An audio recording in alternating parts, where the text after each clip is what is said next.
your time.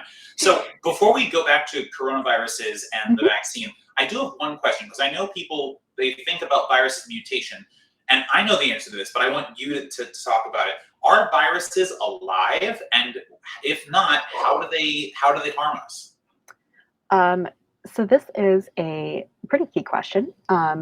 Viruses, we've had multiple debates on this in some of my microbiome classes. Viruses are neither alive nor dead, or you can stake out a position on either one, which I will not get into. There are 7 categories of what makes something alive. Viruses hit some of them and not others.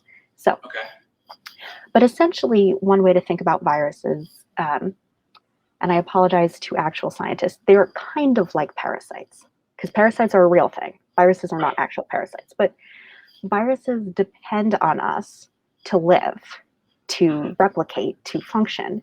They can't do it on their own. But part of that is when a virus first emerges into a new population, it might not be well adapted. So it can make the population really, really sick, because it doesn't know how to work well with its host.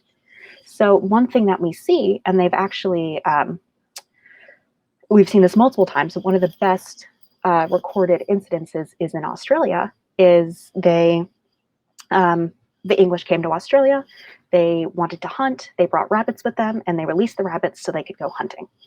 And then rabbits do what rabbits do, and they took over Australia. So what they thought of doing is they said, okay, we will release a highly pathogenic virus into the rabbit population, and we will kill off all the rabbits.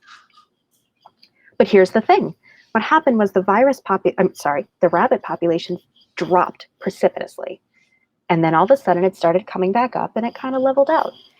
And what they ended up realizing when they looked at the virus was that the virus had become less lethal, because it killed off so many rabbits, it couldn't survive.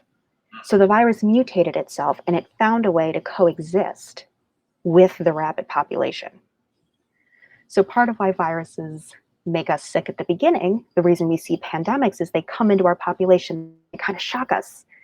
The virus doesn't know how to work with us. And then eventually you kind of reach an equilibrium.